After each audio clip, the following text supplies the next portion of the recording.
Hello everyone. मैं ठीक हूँ और उम्मीद करता हूँ कि आप सभी भी ठीक होंगे। तो आज हम क्लास 10th केमिस्ट्री का चैप्टर नंबर 1 करने जा रहे हैं, जिसका नाम है chemical reaction and equation. Detailed notes के ज़रिए करेंगे हम इस चैप्टर को। तो करते हैं start.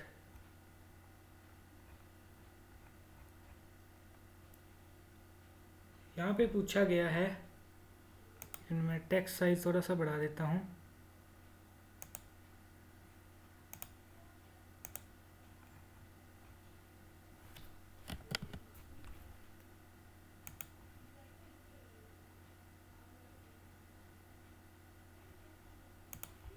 Okay. Introduction to chemical change, chemical reaction.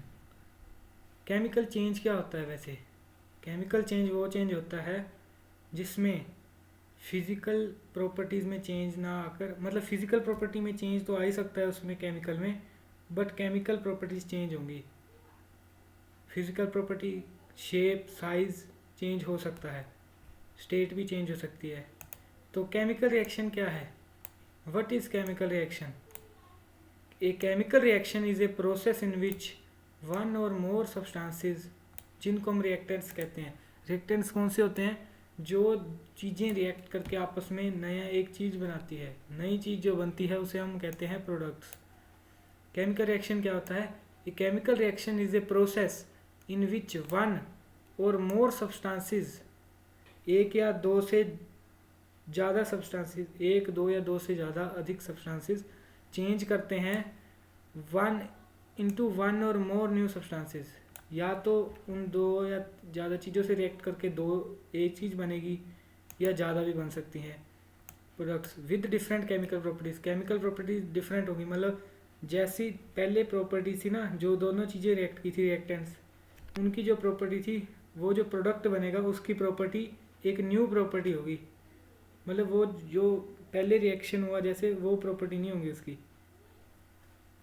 ठीक है, एग्जाम्पल में आता है, ये एक्टिविटी भी है एनसीईआरटी की। एग्जाम्पल में आता है magnesium plus oxygen give rise to magnesium oxide. Magnesium क्या होता है? एक शाइनी मेटल होता है।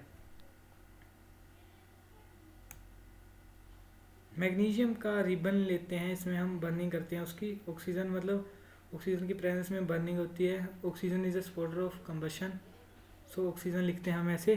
गिव राइज टू मीन्स इससे, इन दोनों के रिएक्शन से बनेगा क्या? तो बनेगा मैग्नीशियम ऑक्साइड। मैग्नीशियम ऑक्साइड होता है ऐश लाइक सब्सटेंस। जैसे किसी चीज़ को जला के राख बनती है ना, वैसे ये राख होती है। हेयर रिएक्टेंट्स देखिए कौन कौन से, मैग्नीशियम है, ऑक्सीजन है, ये दोनों इस साइड रिएक्टेंट्स लिखे गए हैं। प्रोडक्ट क्या बना? प्रोडक्ट मतलब जो दोनों को रिएक्ट करने के बाद, मैग्नीशियम ऑक्साइड। देखिए यहाँ पे सिंगल प्रोडक्ट बना है, कहीं पे दो भी बन सकते हैं, दो के बारे में हम आगे पढ़ेंगे। In a chemical reaction old bond break and form new bonds. Old bond टूट जाते हैं और न्यू बॉन्ड्स बनते हैं। ठीक है, आगे बताएंगे। Everyday example of chemical reaction. Everyday example क्या होगी? देखिए सिचुएशन दे रखी है आपको, ठीक है, और केमिकल रिएक्शन दे रखा है। यहाँ पे क्या है देखिए, बर्निंग ऑफ कैंडल, ये कौन सा हुआ? कंबशन हो गया, कंबशन की गई कैंडल की, ऑक्सीजन की प्रेजेंस में बर्न किया गया। और रस्टिंग ऑफ आयरन, कौन सा रिएक्शन हुआ? ये हम आगे पढ़ेंगे। ऑक्सीडेशन रिएक्शन है, आप इसको रिडॉक्स रिएक्शन भी लिख सकते हैं। कुकिंग ऑफ फूड, इसको आप छोड़ भी सकते हैं, इसकी कोई ज़रूरत नहीं है। रेस्पिरेशन, ऑक्सीडेशन ऑफ ग्लूकोज, आप इसको रिडॉक्स रिएक्शन भी लिख सकते हैं वैसे। डाइजेशन, डिकम्पोजिशन रिएक्शन, इसमें मतलब हमारे जैसे हमने खाना खाया, कोई भी डाइजेस्ट हो रहा है तो बिग मॉलिक्यूल जो है स्मॉल में टूट रहे हैं, इसलिए हम डिकम्पोजिशन कहते हैं। जो डिकम्पोज होते हैं मतलब टूटते हैं। तो आगे केमिकल इक्वेशंस आता है। केमिकल इक्वेशन का मतलब क्या है? What is chemical equation? ठीक है, तो पढ़ते हैं केमिकल इक्वेशन के बारे में। ए chemical equation is A symbolic representation of A chemical reaction using symbols and formula. देखिए अपने 9th क्लास में सिंबल्स पढ़े होंगे काफ़ी एलिमेंट्स के, 1 to 20 तक याद होनी चाहिए आपको। जैसे हैं फर्स्ट है hydrogen, helium, lithium, beryllium, boron, ऐसे 100 तक 20 तक सिंबल्स पढ़े होंगे। ये सिंबॉलिक रिप्रेजेंटेशन। जैसे पहले हमने मैग्नीशियम वो लिखा ना, मैग्नीशियम को ऑक्सीजन में जैसे हमने बर्न किया तो क्या बना, मैग्नीशियम ऑक्साइड, वैसे उसको हम सिंबल्स की फॉर्म में भी लिख सकते हैं। सो यहाँ पे देखते हैं, chemical equation is A symbolic representation of A chemical reaction using symbols and formulas. Chemical equation एक सिंबॉलिक रिप्रेजेंटेशन, मतलब जो सिंबल्स के जरिए की गई है रिप्रेजेंटेशन केमिकल रिएक्शन की, केमिकल इक्वेशन की रिएक्शन की सिंबॉलिक रिप्रेजेंटेशन जिसमें यूज होते हैं सिंबल्स एंड फॉर्मूलाज। ठीक है, सो आगे देखते हैं वर्ड इक्वेशन। देखिए वर्ड इक्वेशन मतलब जिसमें फुल टू फुल वर्ड्स लिखे जाएंगे, मतलब पूरा पूरा नेम लिखा जाएगा एलिमेंट्स का। Hydrogen plus oxygen give rise to water. ठीक है, water means hydrogen dioxide, dihydrogen monoxide भी कह सकते हो आप इसको, वाटर को। केमिकल इक्वेशन क्या है इसके लिए, H2 means hydrogen plus oxygen give rise to H2O। आपको वैलेंसी याद होनी चाहिए ये चीज़ करने के लिए, तो आपको अच्छे से हो जाएगा। Types of chemical equations. Chemical equation देखिए, अभी वर्ड इक्वेशन पीछे बताया था मैंने आपको, written using name of substances, full name लिखा जाता है जिसमें इजी टू अंडरस्टैंड होती है बट नॉट प्रिसाइज। प्रिसाइज मतलब ये लॉन्ग होती है, शॉर्ट नहीं होती है। एग्जांपल देखिए वर्ड इक्वेशन का, कैल्शियम कार्बोनेट, इसकी थर्मल डिकम्पोजिशन कराई जाती है। यहाँ पे ऊपर हीट लिख सकते हैं आप इस एरो के। So calcium carbonate in the presence of heat, या प्लस हीट भी लिख सकते हैं आप, या एरो के ऊपर हीट भी लिख सकते हैं, give rise to calcium oxide plus carbon dioxide. Calcium oxide बन जाएगा और कार्बन डाइऑक्साइड बन जाएगा। वैसे अगर आप उल्टा करें, चलिए वो आगे बताऊंगा मैं आपको, आगे आएगा वो रिएक्शन। स्केलेटल केमिकल इक्वेशन क्या होता है, देखिए यहाँ पे पढ़ा हमने वर्ड इक्वेशन जिसमें वर्ड में लिखा जाता है। स्केलेटल का मतलब होता है unbalanced chemical equation written using chemical formulas. Chemical formulas से तो लिखी जाती है।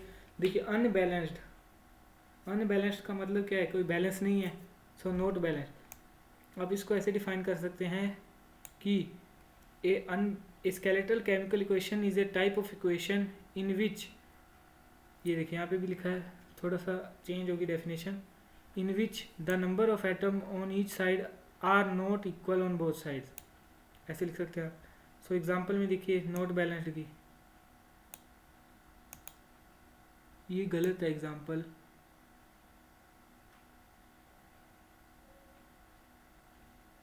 ठीक है, तो मैं आगे बताता हूँ आपको।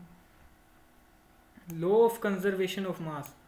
कंजर्वेशन ऑफ मास का मतलब क्या है, लॉ ऑफ कंजर्वेशन ऑफ मास का ये पढ़ा होगा आपने, कि मास can neither be created NOR destroyed in a chemical reaction, कि मास को ना तो हम क्रिएट कर सकते हैं और ना ही डिस्ट्रॉय कर सकते हैं in a chemical reaction. Chemical reaction के द्वारा मास जितना पहले था, रिएक्टेंट्स जितने मास था रिएक्टेंट्स का, प्रोडक्ट्स का भी उतना ही मास होगा। एग्जाम्पल अनबैलेंस्ड की देखिए, ये देखिए, ये देखिए ये अनबैलेंस्ड है। यहाँ पे ऑक्सीजन के 4 मॉलिक्यूल्स हैं, यहाँ पे ऑक्सीजन का 1 मॉलिक्यूल है, तो इसको हम बैलेंस करते हैं। बैलेंस फर्दर ये कैसे होगी, ये देखिए ऐसे बैलेंस्ड होगी। बैलेंस मतलब दोनों side same elements. Balanced chemical equation is a type of equation in which number of atom of each element is equal on both sides. ठीक है, ठीक है, तो आगे steps to balance a chemical equation. Chemical equation को balance करने के steps मैं आपको बताऊंगा। तो पहले क्या करना होता है, स्केलेटल इक्वेशन लिखनी होती है, स्केलेटल इक्वेशन लिखेंगे पहले हम, फिर list atom both side, atoms को बोथ साइड लिस्ट लिख देना है उनको। Balanced 1 element at a time, एक एलिमेंट को बैलेंस करना है हर एक टाइम पे। बैलेंस मेटल, मेटल को करना है पहले, फिर नॉन मेटल को करना है, फिर हाइड्रोजन और ऑक्सीजन को लास्ट में करना है, फिर बाद में चेक दोबारा करना है एटम्स को। Writing the symbol equations with state symbols. State symbols, chemical equation लिखना है स्टेट सिंबल, मतलब जैसे सॉलिड है, लिक्विड है और गैसियस है। फिजिकल स्टेट्स, सिंबलिक मीनिंग क्या है, सिंबॉलिक और मीनिंग ये देखिए ऐसे अलग अलग गई हैं। टेबल समझ लीजिए आप, ऐसे कि टेबल है एक तरह से। तो यहाँ पे देखिए एस का मतलब होता है सॉलिड, एल का मतलब होता है लिक्विड, जी का मतलब होता है गैस। गैस को आप ऐसे एरो बना के भी कर लेते हैं, वो भी सही रहता है। तो ए क्यू का मतलब एक्वस, मतलब डिजोल्व इन वाटर। जैसे नमक को आप पानी में घोल देंगे तो आप क्या कहोगे, NaCl एक्वस। ठीक है, तो एग्जांपल में क्या आ गया देखिए, जिंक, जिंक सॉलिड है plus sulphuric acid means H2SO4 give rise to ZnSO4 plus H2। यहाँ पे देखिए क्या हुआ, जिंक सॉलिड था, ये H2SO4 डिजोल्व इन वाटर था एक्वस फॉर्म में, तो जिंक सल्फेट जो बना वो एक्वस बना और H2 गैस जो है वो रिलीज हुई। ठीक है, conditions necessary for chemical equation, chemical equation के लिए कंडीशंस कौन कौन सी ज़रूरी होंगी। Condition in are written above और बिलो द एरो, एरो के ऊपर लिखनी होती है जो कंडीशन होती हैं। जैसे ये देखिए मैंने आपको बताया था, यहाँ पे हीट लिखते हैं ऊपर, पीछे थी एग्जांपल हीट का था ना, हीट को हम ऐसे डेल्टा के साइन से भी रिप्रेजेंट करते हैं, ट्रायंगल सा बनाना है आपने, हीट से हीट को ऐसे भी रिप्रेजेंट कर सकते हैं, एरो के ऊपर लिखना है, यहाँ पे ऐसे सही नहीं आया है। सो कैल्शियम कार्बोनेट की थर्मल डिकम्पोजिशन, मतलब उसका हीट द्वारा ब्रेक डाउन किया गया, ये देखिए हीट रिप्रेजेंट कर रहा है, यहाँ पे लिखा है। टाइप्स ऑफ केमिकल रिएक्शन देखिए क्या है, फर्स्ट ऑफ ऑल है कम्बिनेशन रिएक्शन। कम्बिनेशन रिएक्शन क्या होता है, व्हेन टू और more substances combine to form a single product. Means देखिए कम्बिनेशन मतलब क्या हुआ कि दो या दो से ज़्यादा को कंबाइन किया गया, ये तो नाम से ही क्लियर हो रहा है इसकी। ठीक है, सो जनरल फॉर्म क्या आ गई, A + B give rise to AB। So A एक सिंगल है एलिमेंट, B भी अलग एलिमेंट है, इन दोनों को कंबाइन किया गया तो AB बना। ठीक है, एग्जाम्पल में देखिए MgO, ये देखिए इन दोनों को कंबाइन करके एक सिंगल प्रोडक्ट बना, तो ये कम्बिनेशन रिएक्शन हो गया। Energy change mostly exothermic, exothermic और एंडोथर्मिक देखो यहाँ पे लिखा है कि नहीं, मे भी यहाँ पे नहीं है, मैं आपको बता देता हूँ।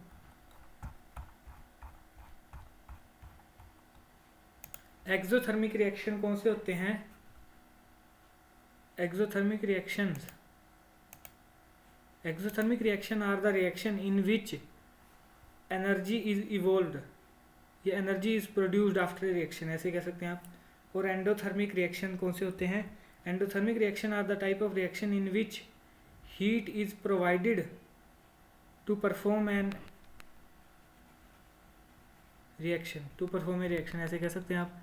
डीकम्पोजिशन रिएक्शन क्या होता है देखिए, decomposition reaction a single compound breaks into two और more simpler substances. Single compound, कोई कंपाउंड है सिंगल, जैसे ये देखिए यहाँ पे उल्टा कर दीजिए, यहाँ पे ये सिंगल कंपाउंड है ना कोई, ये टूट गया इन दोनों में। ठीक है, सो आप कह सकते हैं simply decomposition reaction is a type of reaction in which a single compound breaks down into two और मोर एलिमेंट्स, और कंपाउंड भी कह सकते हैं आप। जनरल फॉर्म क्या होगी, ये पूरा single compound give rise to A + B, इसमें टूट गए, डीकम्पोज हो गए, उसमें कंबाइन हुए थे। टाइप्स ऑफ डीकम्पोजिशन रिएक्शन कौन कौन सी होती हैं देखिए, एक होता है थर्मल डीकम्पोजिशन। थर्मल डीकम्पोजिशन क्या होता है, ये बताया था मैंने आपको, थर्मल हीट की प्रेजेंस में इसको किया डीकम्पोज कैल्शियम कार्बोनेट को। तो मैं आगे चलता हूँ। इलेक्ट्रोलिटिक डीकम्पोजिशन, इलेक्ट्रोलिटिक डीकम्पोजिशन में वाटर की दी जाती है एग्जांपल, इलेक्ट्रोलिटिक मतलब इलेक्ट्रिसिटी के प्रेजेंस में डीकम्पोजिशन हुई है। देखिए 2H2O in the presence of electricity बन जाएगा। सो 2H2O का मतलब यहाँ पे वाटर की डीकम्पोजिशन की गई है इलेक्ट्रिसिटी के ज़रिए, तो एरो के ऊपर इलेक्ट्रिसिटी लिखेंगे, वहाँ पे हीट लिखना है या ऐसे साइन बना देना है। 2H2O वाटर की डीकम्पोजिशन कराएंगे तो क्या बनेगा, हाइड्रोजन और ऑक्सीजन। ठीक है, अभी आपको यहाँ पे O2 कैसे आया, यहाँ पे तो ऑक्सीजन एक है। सो आपको ये वैलेंसी याद करनी पड़ेगी, ऑक्सीजन की वैलेंसी होती है 2, इसलिए 2 आया है आउटर मोस्ट शेल में। फोटोकेमिकल डीकम्पोजिशन, फोटोकेमिकल फोटोलिटिक लिख सकते हैं आप इसको।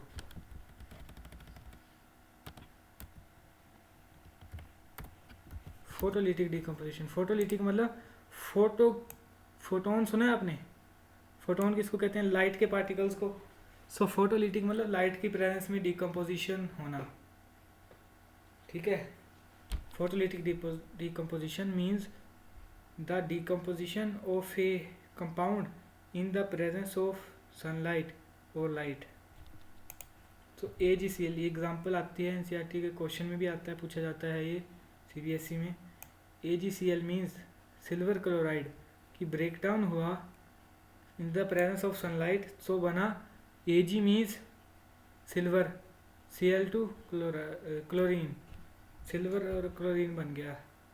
मतलब आप सिल्वर क्लोराइड को अगर धूप में रखोगे तो आपका सिल्वर बन जाएगा और क्लोरीन गैस रिलीज हो जाएगी। फिर डिस्प्लेसमेंट रिएक्शन। डिस्प्लेसमेंट रिएक्शन क्या होता है?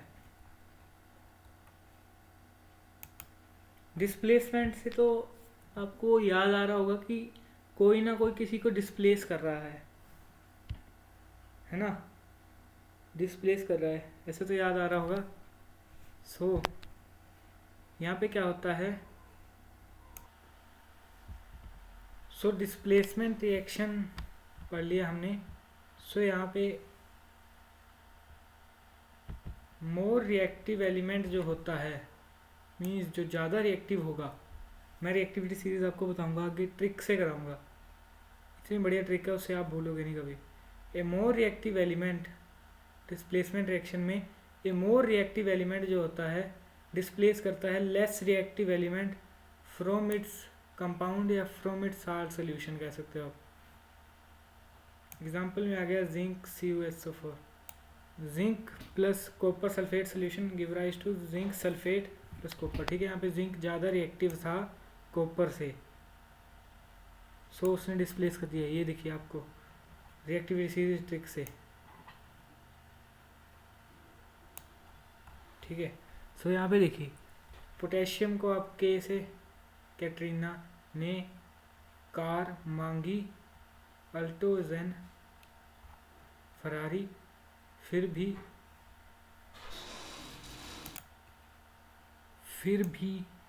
क्यों मिली सिल्वर ओडी।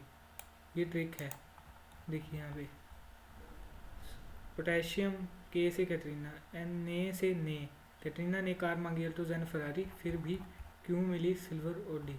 ये ट्रिक है, ये सारे आप कर सकते हैं ऐसे याद, आपको बताने की ज़रूरत नहीं है। सो डबल डिस्प्लेसमेंट रिएक्शन देखिए क्या होता है। डबल डिस्प्लेसमेंट, पहले था डिस्प्लेसमेंट रिएक्शन, डिस्प्लेसमेंट में एक डिस्प्लेस कर रहा था, हायर जो था वो डिस्प्लेस कर रहा था higher reactive element, lower reactive element को डिस्प्लेस कर रहा था। यहाँ पे क्या होगा, दो डिस्प्लेसमेंट होगी, छोड़िए ऐसे समझिए। Exchange of ions between two compounds, ions का एक्सचेंज होता है बिटवीन टू कंपाउंड्स, या आप ऐसे कह सकते हैं कि double displacement reaction is a type of reaction in which exchange of ion take place. So यहाँ पे देखिए दो कोई भी ये हैं, देखिए जैसे ये कैटायनिक पार्ट हो गया, ये एनायनिक पार्ट, ये कैटायनिक पार्ट, ये एनायनिक पार्ट, ये कैटायन इस एनायन के साथ बन जाएगा और ये कैटायन इस एनायन के साथ मिल जाएगा। सो बेरियम सल्फेट की पीपीटी बनती है वाइट पीपीटी, वाइट प्रेसिपिटेट बनता है BaSO4 का। आगे देखिए प्रेसिपिटेशन रिएक्शन, ये देखिए प्रेसिपिटेट यहाँ पे बनता है। प्रेसिपिटेट क्या होता है, इनसोल्युबल सॉलिड। सो यहाँ पे देखिए ना डबल डिस्प्लेसमेंट के ही टाइप्स होते हैं ये फर्दर, तो यहाँ पे अलग लिखे गए हैं। चलिए प्रेसिपिटेशन रिएक्शन क्या होता है, ए reaction in which N insoluble solid precipitate is formed. Insoluble solid होता है प्रेसिपिटेट, यहाँ पे बता दिए गए शॉर्ट में। देखिए रिएक्शन प्रेसिपिटेट रिएक्शन क्या होता है, it is a type of reaction in which insoluble solid forms known as precipitate, ऐसे कह सकते हैं आप। एग्जाम्पल में आ गया silver nitrate plus sodium chloride बनेगा silver chloride plus sodium nitrate. So आगे देखते हैं यहाँ पे क्या हो रहा है, देखिए इंसोल्युबल सॉलिड बनेगा AgCl का, ठीक है। तो हम आगे देखेंगे, ये सारी इंपॉर्टेंट रिएक्शन है, याद कर लेना आप। आएंगी कोई ना कोई। रिडॉक्स रिएक्शन कौन कौन से होते हैं? रिडॉक्स रिएक्शन बताया था आपको, जहाँ पे ये कहा क्या हुआ था, ब्रेक डाउन ऑफ, जैसे रेस्पिरेशन भी हमारा एक रिडॉक्स रिएक्शन है, ऑक्सीडेशन ऑफ ग्लूकोज, ठीक है। सो ऑक्सीडेशन क्या होता है? गेन ऑफ ऑक्सीजन, ऑक्सीडेशन मतलब ऑक्सीजन, ऑक्सीडेशन का गेन हुआ तो ऑक्सीडेशन कहेंगे, और लॉस ऑफ हाइड्रोजन, ये दोनों चीज़ें याद रखिएगा आप, ठीक है। गेन ऑफ ऑक्सीजन होता है और लॉस ऑफ हाइड्रोजन होता है, उसको हमें कहते हैं ऑक्सीडेशन। और लॉस ऑफ इलेक्ट्रॉन को भी ऑक्सीडेशन कहेंगे, जहाँ पे किसी एलिमेंट ने लॉस की इलेक्ट्रॉन, जैसे मेटल्स करते हैं लॉस इलेक्ट्रॉन, नॉन मेटल्स तो गेन करते हैं ऐसे। रिडक्शन में क्या होता है? उल्टा होता है, लॉस ऑफ ऑक्सीजन होता है, गेन ऑफ हाइड्रोजन होता है, और गेन ऑफ इलेक्ट्रॉन होता है, ठीक है। एग्जाम्पल में आ गया copper oxide in plus water, copper oxide plus hydrogen gas, sorry water नहीं है, copper oxide plus hydrogen give rise to copper plus water. So copper oxide, एक मिनट रुकिए, यहाँ पे वो नहीं दिए रखा है, मैं बताऊंगा आपको। कॉपर ऑक्साइड बन गया कॉपर, तो इससे क्या हुआ? कॉपर ऑक्साइड, कॉपर का क्या हो गया? कॉपर ऑक्साइड का रिडक्शन हो गया, क्योंकि ऑक्सीजन का रिमूवल हो गया, और हाइड्रोजन में ऑक्सीजन ऐड होगी, तो क्या हो गया यहाँ पे? ऑक्सीडेशन हो गया इसका। ये देखिए लिखा है कॉपर इज रिड्यूस, मतलब रिडक्शन हुई है इसकी, और H2 इज ऑक्सीडाइज, ऑक्सीडाइज हुआ, ठीक है। तो यहाँ पे एक चीज़ पूछी जाती है कि ऑक्सीडाइजिंग एजेंट बताओ और रिड्यूसिंग एजेंट बताओ। ऑक्सीडाइजिंग एजेंट कौन सा होता है? जो रिड्यूस हुआ वो, ठीक है। सो यहाँ पे कौन सा है चीज़ जो रिड्यूस हुई है? कॉपर ऑक्साइड रिड्यूस हुआ तो ये ऑक्सीडाइजिंग एजेंट हो गया। जो इट सेल्फ गेट ऑक्सीडाइज हुआ, जो ऑक्सीडाइज हुआ उसको कहते हैं हम रिड्यूसिंग एजेंट, ठीक है।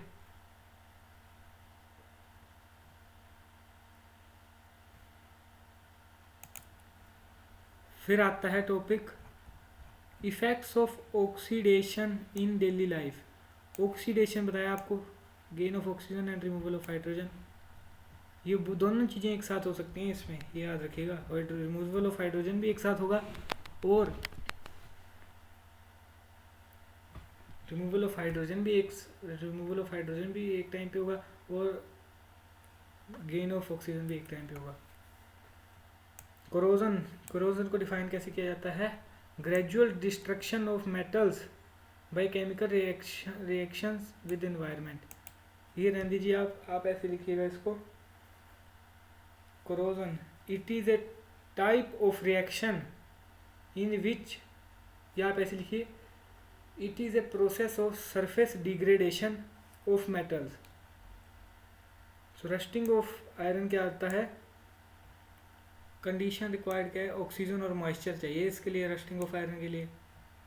सो इक्वेशन बनती है iron plus oxygen plus water, water जितना मर्जी ले सकते हैं, तो यहाँ पे एक्स लिखा हुआ है, give rise to Fe2O3 dot XH2O। Rust is equal to hydrated iron 3 oxide, ठीक है। तो यहाँ पे देखिए ऑक्सीजन, ये रस्ट का फॉर्मूला होता है ये, और ये नाम है उसका, ठीक है। तो ये याद कर लीजिएगा इक्वेशन।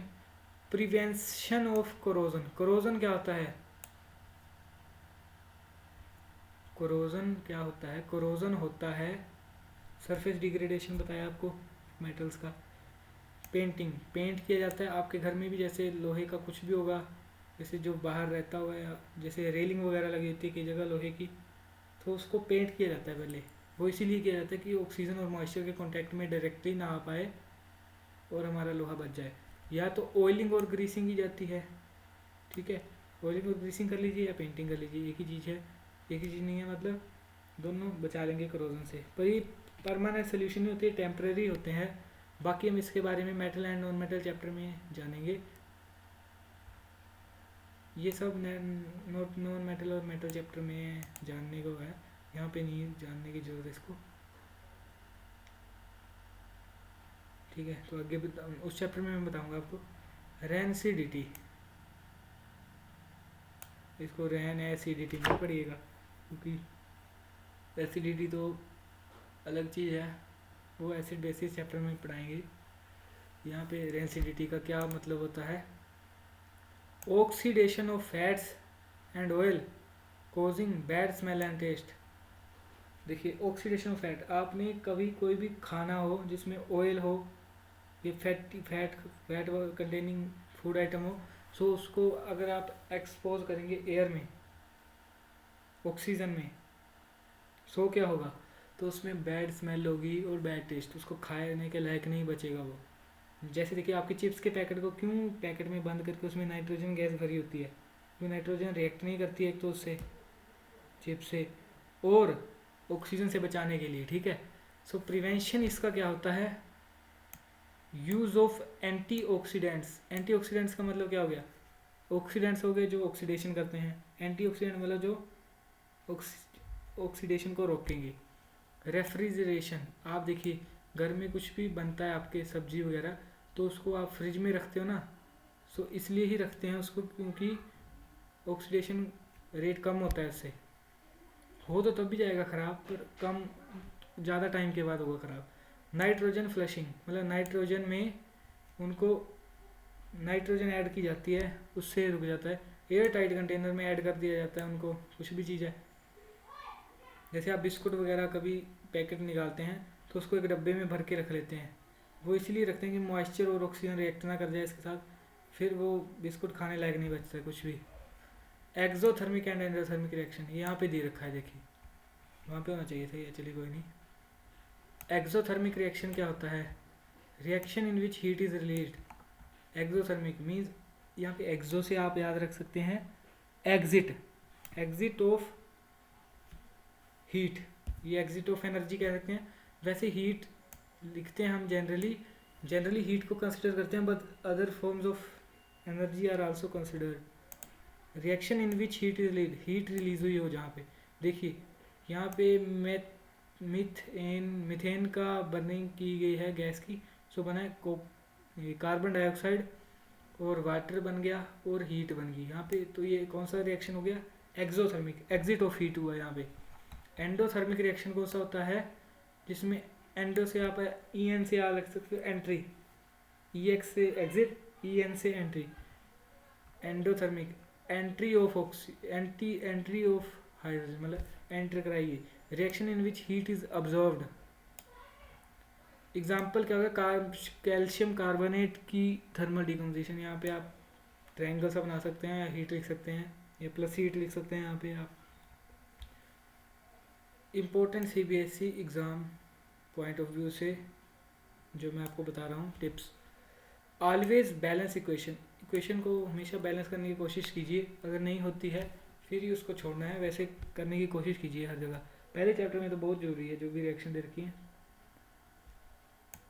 स्टेट्स लिखिए इन 3 मार्क्स क्वेश्चन, 3 मार्क्स का कोई भी क्वेश्चन है उसमें स्टेट्स जो लिखनी है कि सॉलिड है, एक्वस है, गैसियस है, या गैस फॉर्म हुई है यहाँ पे। राइट कंडीशन क्लियरली, कंडीशन लिख दीजिएगा, जैसे टेम्परेचर लिखना है एरो के ऊपर, प्रेशर लिखना है और हीट लिखना है, कुछ भी लिख सकते हैं, मतलब जो रिएक्शन में चाहिए होगा, ठीक है। Learn definition word to word, definition को अच्छे से याद कीजिएगा। वर्ड टू वर्ड तो क्या आप अपनी भी बना सकते हैं, पर क्या है ना, एनसीईआरटी के जो कीवर्ड्स होते हैं ना वो यूज़ कीजिएगा आप, प्रैक्टिस कर लीजिए प्रीवियस ईयर क्वेश्चन जो भी हैं। इम्पोर्टेंट जो है देखिए अभी, केमिकल इक्वेशन मस्ट लर्न, ये याद करके जाइएगा आप, बोर्ड एग्ज़ाम के लेवल्स पे बहुत इंपॉर्टेंट है, ये मैंने लिख दी हैं, आप खुद से याद कर लीजिएगा इनको, अगर मैं यहाँ पे करने लगा फिर वीडियो ज़्यादा लंबी हो जाएगी। सो ओके, बैलेंसिंग भी आप, बैलेंसिंग ऑफ केमिकल इक्वेशन, ये मैं आपको थोड़ा सा बता देता हूँ। नीड क्या है बैलेंसिंग की, why do we balance chemical equation, according to the law of conservation of mass, total mass of reactants must be equal to the mass of products, therefore the number of atom on each element should be equal on both side of chemical equation। दोनों side equal होना चाहिए, क्योंकि law of conservation of मास बताता है कि जितना मास पहले था रिएक्शन में उतना ही रहेगा, मास चेंज नहीं होगा। अनबैलेंस्ड इक्वेशन जो होती है साइंटिफिकली इनकरेक्ट इक्वेशन मानी जाती है, तो इसलिए आप बैलेंस करके आइएगा जहाँ भी करने की ज़रूरत है। Rules for balancing chemical equation, always start कीजिए स्केलेटल इक्वेशन मतलब अनबैलेंस्ड से। एटम मेटल को फर्स्टली कीजिए, फिर नॉन मेटल को कीजिए बैलेंस, फिर हाइड्रोजन एंड ऑक्सीजन को एंड में कीजिए हमेशा। Do not change the subscripts, only change the coefficients. Subscripts क्या हुआ, जैसे आपने CO2 लिखा है, CO2 जो नीचे 2 होगा ना वो उसको सब्सक्रिप्ट कहते हैं। सिर्फ आपको जो सामने लिखना है, जो भी लिखना है, नीचे का कुछ चेंज नहीं करना है, वो गलत माना जाएगा। तो यहाँ पे स्टेप बाय स्टेप मेथड, यहाँ पे एग्जांपल्स आप याद कर सकते हैं, ठीक है, ये आप याद कर लीजिएगा खुद से। इतना आपने सारा ये ऐसे लिख के बताना नहीं है, आपने सीधा बैलेंस करके आना है बस। 3 4 ऐसे लास्ट ये बतानी है बस आपने, लास्ट फाइनल इक्वेशन ये जो है, ठीक है, ये आप याद कर लीजिएगा। मैं आपको नोट्स प्रोवाइड कर दूंगा डिस्क्रिप्शन बॉक्स में ये सारे।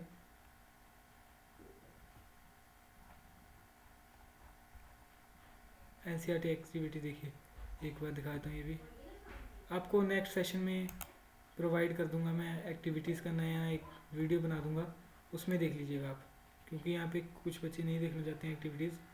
So thank you.